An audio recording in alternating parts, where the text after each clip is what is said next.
Botafogo 0, Fluminense 1. O Zubeldia... Maldito clássico da Copa do Brasil, que eu não posso vir pra cá pra falar que o Zubeldia é papa clássico, né? Que o cara simplesmente ganhou Flamengo, Botafogo, de certa maneira ganhou o Vasco no ano passado, né? Porque no jogo de volta ganha. Ganhou o Flamengo e ganhou o Botafogo de novo. São 6 clássicos do Zubeldia. O único que ele perdeu foi a ida da semifinal da Copa do Brasil. Vencemos o Botafogo no ano passado, matamos ali a sequência de vitórias deles, uma sequência absurda, que não reflete nunca o que foi o clássico vovô. Vencemos o Botafogo no Engenhão, o nosso salão de festas tá de volta. Então você que gostou do jogo, eu acho que ninguém gostou do jogo, né? Gostou do resultado, gostou do placar, gostou de tudo. Agora do jogo eu acho muito difícil eu tenha gostado. Eu sou Gabriel Amaral, se inscreve aqui no canal e vamos embora pra gente trocar aquela ideia. Aqui do lado tá passando os melhores momentos, você já tá habituado a isso. Praticamente todo jogo a gente vai ter isso aqui no canal. Difícil falar que a gente vai ter melhores momentos, né? A verdade é que a equipe do Fluminense no jogo ganha, e antes eu vou falar disso, antes de falar necessariamente da partida, a partida foi muito chata. Você que tá acostumado a me ver gravando sempre do estádio, o jogo de hoje eu não estava, JP Rocha que narrou aqui no Raiz Tricolor, narrou brilhantemente aí como sempre. E eu assisti em casa e assisti até com um pouco de delay o jogo. Eu estava na igreja e comecei a assistir com 35 do primeiro tempo, então fui assistindo e pensando, gente, como será que tá a narração desse jogo lá com o pessoal do Jornada, hein? Depois eu vi que inclusive caiu um temporal absurdo lá, inclusive na tribuna de imprensa, e afetou o trabalho de todo mundo lá também. Mas não foi por causa do temporal que o jogo foi tão ruim. Mas o resultado também não veio por causa do temporal. O Fluminense foi melhor do que o Botafogo num jogo de times mistos, num jogo de times que não eram os titulares, apesar de no segundo tempo a gente ver praticamente 2 times titulares em campo. O Fluminense foi melhor desde o início de um Botafogo, e aí isso me chama a atenção, cara. Primeiro que é muito importante vencer clássico. Segundo que é muito importante o Fluminense praticamente, não teria que o Bangu ganhar e o Fluminense perder, tirar saldo, mas isso garante que é primeiro no Campeonato Carioca também. Não vai sair do Maracanã para jogar, decisões do Maracanã, então isso é vantajoso também. E na semana que vem, como já é praticamente campeão da Taça Guanabara também, pode escalar o Sub-15 contra o Maricá, dá chance para a molecada toda de volta que começou o Carioca. Então isso é crucial e mais do que vencer clássico, né, mais do que só, vencer clássico, esse ponto do Campeonato Carioca também faz muita diferença. Mas vencer clássico também. Como eu falei que eu abri falando e é verdade, o Fluminense dos últimos 6 clássicos de janeiro, o Fluminense venceu 5. Rapidinho, edição rápida, depois que eu gravei o vídeo, eu fui confiar na minha memória, acabei me equivocando, tá? O Fluminense venceu 5 dos últimos 7, teve o clássico com o Vasco, nossa, que atuação, aquele segundo tempo pavoroso, tá? Teve aquele clássico contra o Vasco no Campeonato Brasileiro, que foi sob o comando do Zubeldia, então algumas vezes eu falo 5 de 7 só não venceu da Copa do Brasil, mas teve esse contra o Vasco também pelo Brasileirão, beleza? Só pra corrigir aqui. Venceu 5. Foi eliminado pro Vasco. Foi, isso é muito ruim, sem dúvida nenhuma, mas, enfim. E aí, cara, eu falo aqui, abro aqui falando sobre o jogo, falando sobre a qualidade do jogo. O jogo foi muito ruim, assim, pensando nas possibilidades que o jogo poderia oferecer. O jogo teve pouquíssimas chances de gol. Esses melhores momentos que eu tô passando aqui do lado é uma das coisas mais fajutas que tem, gente. Chamar isso aqui de melhores momentos. Tá passando aqui, inclusive, pra mim, os melhores momentos. Agora não tá sincronizado com o de vocês. Isso é um chute rasteiro do Botafogo, que isso não é nada. E eu acho que, taticamente, o time do primeiro tempo do Fluminense, ele tinha uma vantagem muito grande, porque o time do Botafogo tava muito mal. O time do Botafogo era um 5-2-3, perdia o meio de campo pra todo mundo.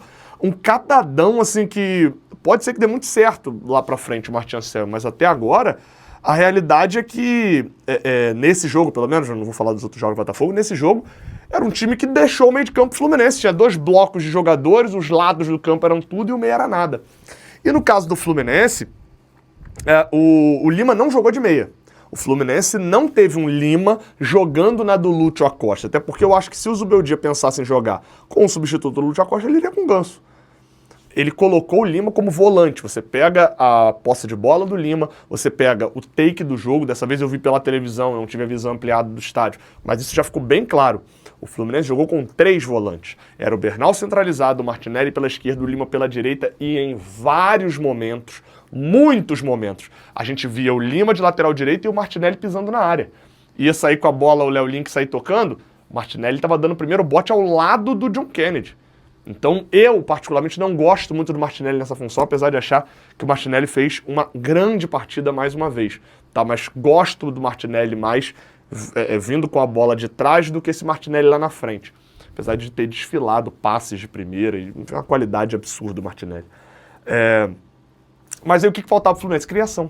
O Fluminense tinha uma proteção, ganhava tudo no meio de campo da equipe do Botafogo, mas essa bola chegava pro Santos Moreno normalmente jogar contra dois, essa bola chegava pro Canóbio, normalmente ter que dar o tapa e ter um ou dois na marcação, ter cobertura.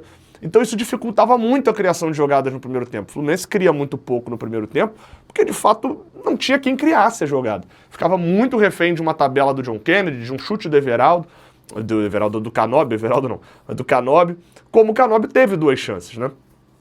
Teve uma já no início do segundo tempo, mas teve uma no primeiro tempo que a bola foi prendendo na água, o Canóbio foi se embolando ali por causa da chuva bizarra que estava no início.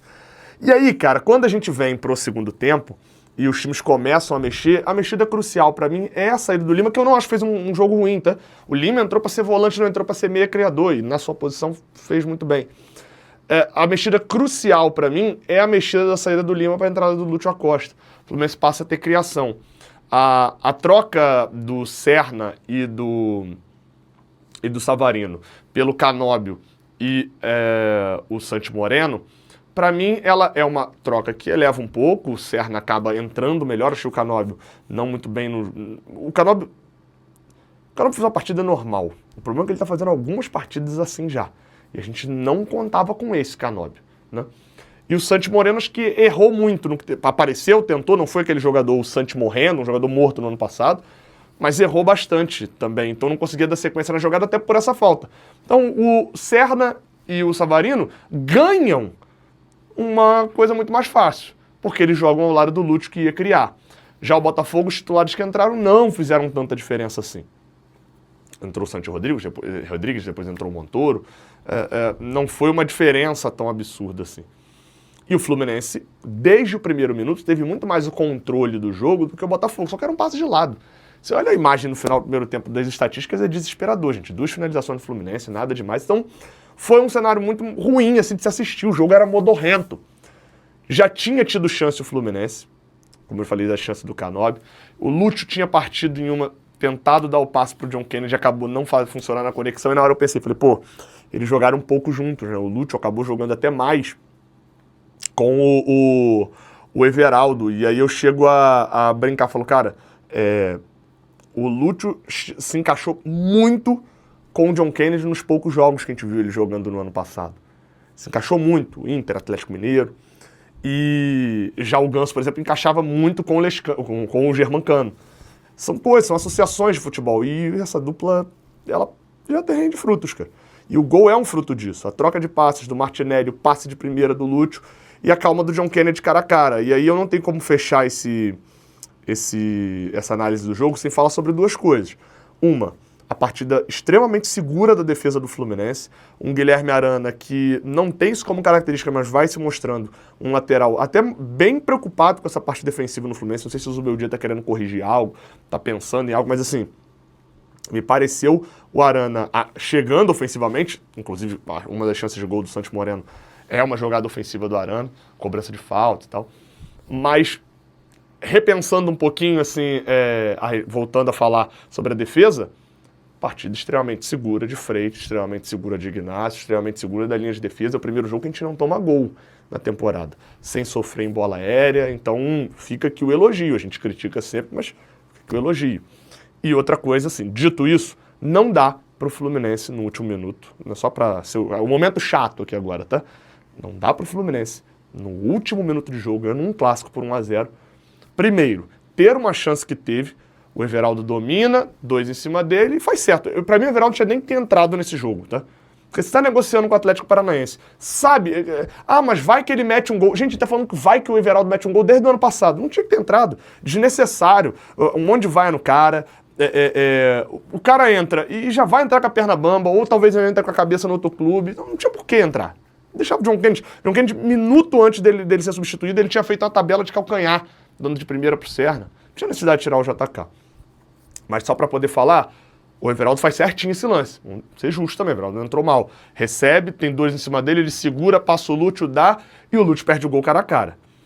Vá lá, isso acontece, perder um gol cara a cara acontece. Não dá é pra, 1 minuto depois, ter um contra-ataque e o Botafogo perdendo o jogo aos 52 do segundo tempo, tá 4-4.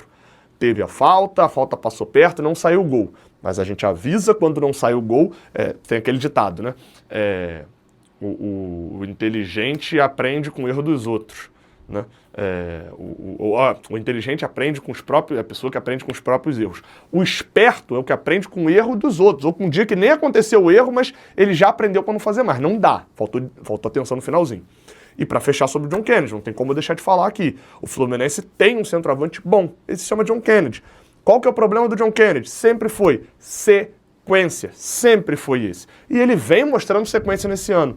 O jogo ruim do John Kennedy, que eu não achei um jogo bom contra o Madureira, ele fez um gol e deu uma assistência. O jogo bom, ele fez um gol contra o Flamengo. Então, fica esse elogio aqui, tá? Mais uma vez, é o John Kennedy que vai se mostrando o melhor centroavante. Se ano passado eu falava que ele era o pior dos 3 centroavantes do Fluminense na reta final do ano, se mostra nesse ano o melhor centroavante dos 3 do Fluminense. Se o Boanga vier e o John Kennedy mantiver isso, que sempre vai ficar nessa dúvida se vai manter ou não, o Fluminense tem um bom centroavante de reserva. Cara a cara, faz o gol, decide 2 clássicos, né? 2 gols em clássico, mais o gol contra o Madureira, e já desponta aí na briga até de uma artilharia do Campeonato Carioca.